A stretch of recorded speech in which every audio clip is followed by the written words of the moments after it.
Hey, welcome back. I am Brett of the WALTWINS and excited to be back here, especially because this is very special. It's Memorial Day weekend. Memorial Day is on Monday, and it is one of the biggest cooking days of the year. And so I wanted to give you my take on what is the best steak I've ever made. A friend of mine showed me this recipe, and if you want to see how I make my favorite steak, stick around as I dig in. I can't believe the WALTWINS. They're right there. That's one of them. That's the other one. I'm the other one. All right, so these are the groceries we're going to be putting on the Blackstone. First of all, I'm actually going to be making a jasmine rice, which I already made, but I'm going to make a chimichurri sauce that I like here for this meal. So we've got cilantro that it uses. It uses garlic, and then these are all the spices that I put into it. Salt, pepper, garlic powder, onion powder, adobo, and then I actually use accent as well as crushed red pepper. All right, so we've got that, red wine vinegar, and evu, which is extra virgin olive oil. So, and then I'm also going to be cooking some asparagus up on the Blackstone, and I use some lime juice as well as garlic and Parmesan for that. Now, if you're looking back here and you're going like, Brett, what's up with the ice cream salt? That is how I'm going to season this steak and to make my favorite steak I've ever made. All right, so first things first, I've obviously taken the steak out of the packaging, and I'm going to line the whole bottom of this with the ice cream salt.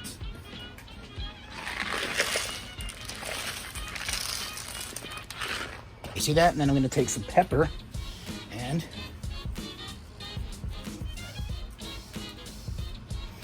throw down the pepper. Then we take the steak, you set it on top of that, and then you're going to salt the top.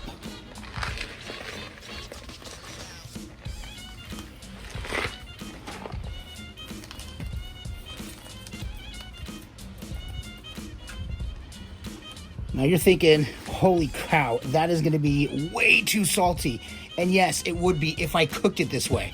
But we're going to let this sit about 10-15 minutes. It is just about at room temperature. We're going to get that steak nice and covered. It's going to pull all the flavors out. And it's going to be just absolutely delicious. So now we're going to put some pepper on top.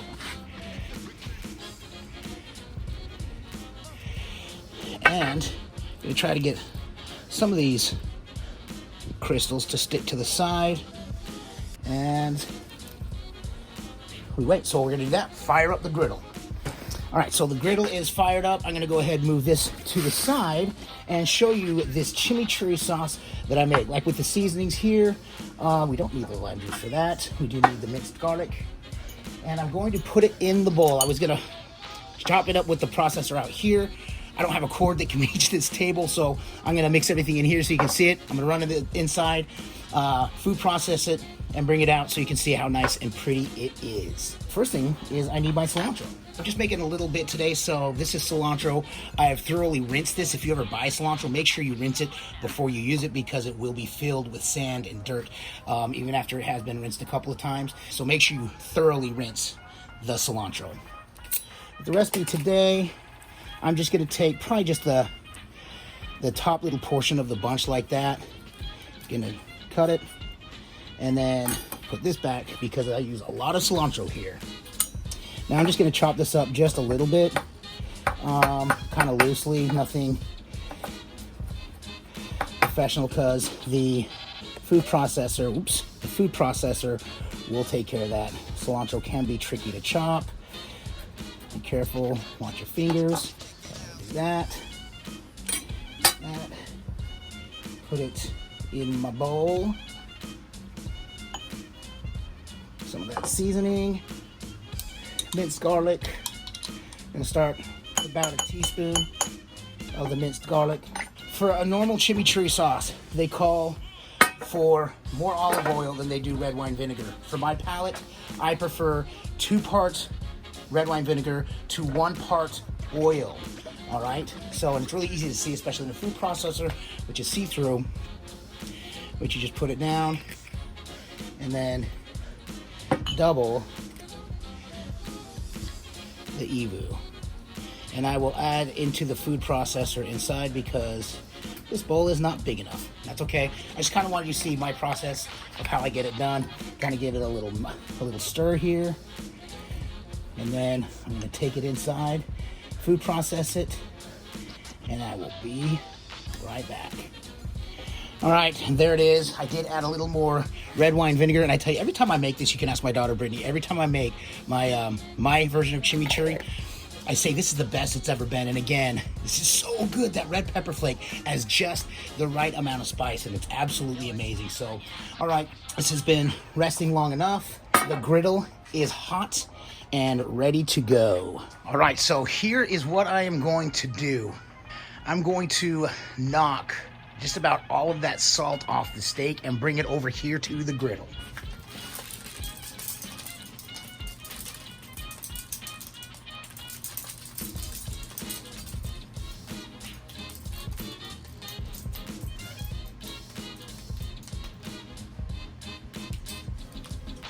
I'm just gonna put some oil down. Spread it out here.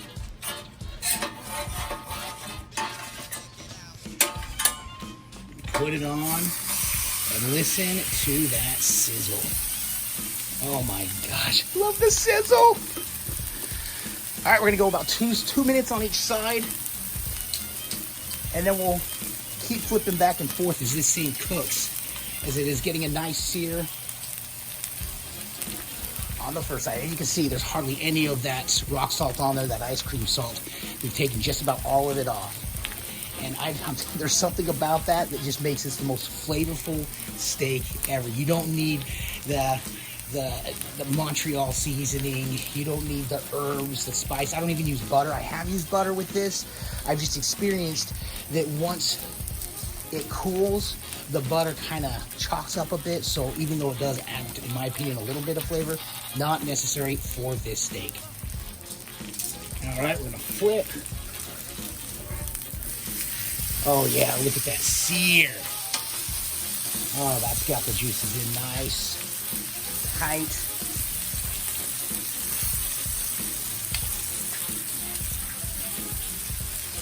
I've got this a little cooler because that's where I'm going to be doing the asparagus here in just a few minutes. It's just does cook pretty quick, and I'm expecting the asparagus to, even though this is the biggest asparagus I've ever seen in my life. All right, that's got a beautiful sear. Gonna set it on the side for a minute. Get a quick little sear on this side. Not gonna really be able to get one on the other because the bone is in the way, but I'll give it a go anyway.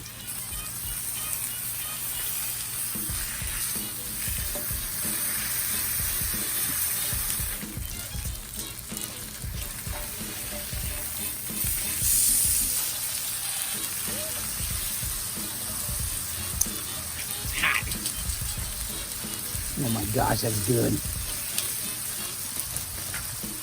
All right, so let that's go in there. I'm gonna start getting ready for the asparagus. I'm just gonna do a couple here.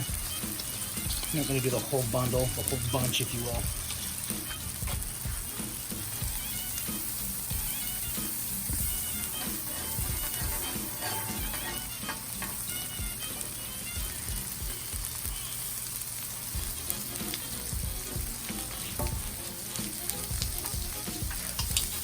Add a little bit of minced garlic in there.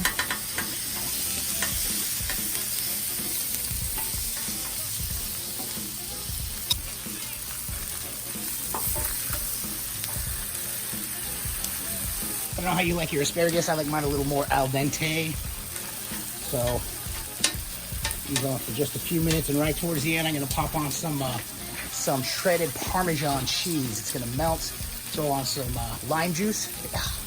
It is the best recipe. Slippery little suckers.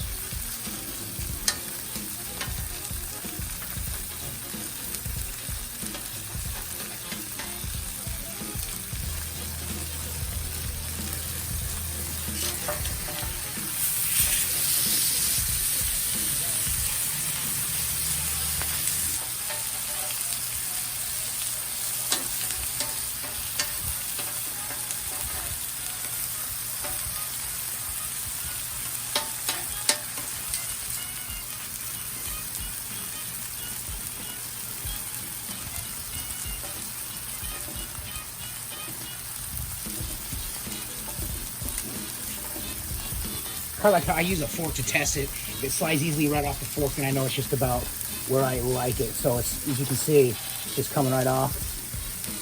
So that is a consistency that I like, so it's time for the cheese. A lot of cheese gets on there nice and melty.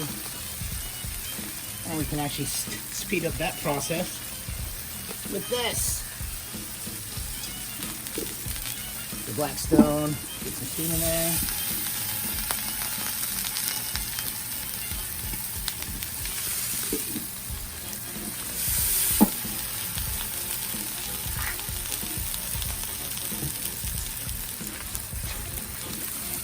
Cheese, oh, it's getting nice and melted.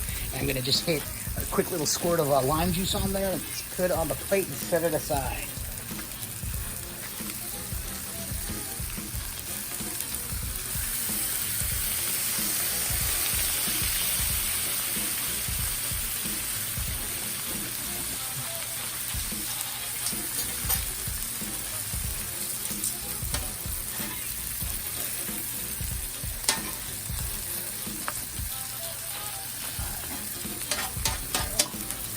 More of that cheese on there. I love this crisped up cheese.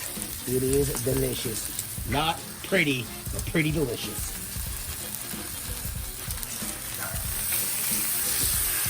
All right, I'm gonna start getting my plate ready with my rice. We're gonna let it rest for about 5 minutes. All right, there it is right there. It's been about 5 minutes. We're gonna go ahead and cut into this. See what we're looking at that.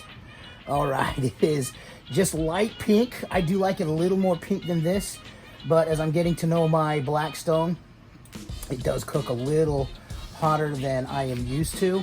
But either way, this is gonna be absolutely, I mean, look how just slicing through that like butter. Absolutely amazing. So that is just perfect. Like I said, a little more well than I would have normally like, but I'm not absolutely going to complain at all because it smells amazing. Now a little more on the pink red side up here, but nonetheless, this steak is to die for. So here's what I do with the chimichurri. Now what my daughter does is she dips every piece of her steak in that chimichurri. To me, the steak is so good. And I'm like, why are you wasting the flavor? But I will show you one dip coming up in just a second. So you can see the asparagus, the chimichurri sauce, the steak up front is the star. Here we are, we've got my plate, kind of makeshift real quick, and my fork. Got it. Okay, so first thing I want to do, of course, I just want to dig right into the steak. And this was the part that was a little bit more on the red side, which was a little less done. Like I said, this was a little more cooked than I wanted, but still, I know it's going to be absolutely delicious. I'm not too worried about that. Try this. Try it. That is still so juicy. It's just, my teeth are just slicing right through it.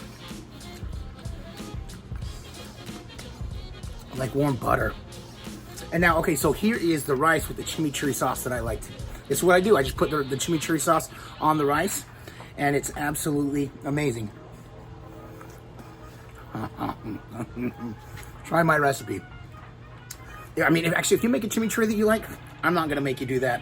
You know how you do you, all right? Now my asparagus, works so well with the lime juice, the garlic, the butter, the parm, the asparagus. It's become one of my favorite vegetables because of this recipe. So now here's what I'm gonna do. I'm gonna do what my daughter does. Take a piece of steak, dunk it in the chimichurri sauce.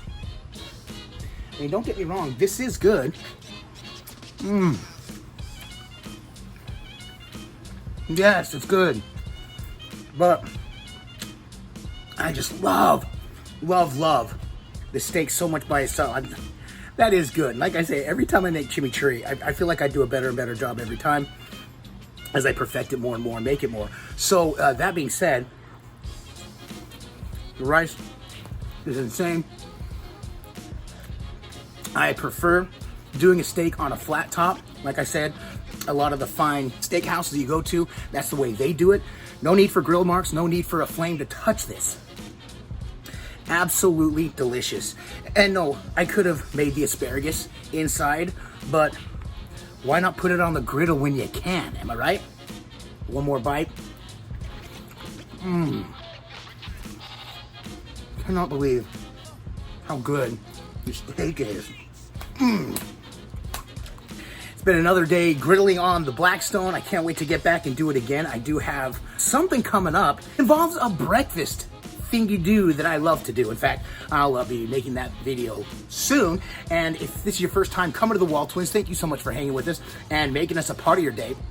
Usually, as we say, there are two of us freakishly identical twins, and during this time, we cannot be together, but it will be soon. So before you know it, we will be behind the Blackstone cooking together, all right? So in the meantime, we're gonna keep doing our videos like this every Monday, Wednesday, and Saturday. Again, if this is your first time and you like what you see, make sure you like, subscribe, and hit that notification bell. If you're like, don't like the way that I did the steak at all and you really hate it, go ahead and hit the dislike button twice to let us know how much you didn't like it. That's fine too. And so we're gonna get out of here. The main reason we do this is because all we do is twin. And with that, I bid you adieu. And don't forget to like and subscribe.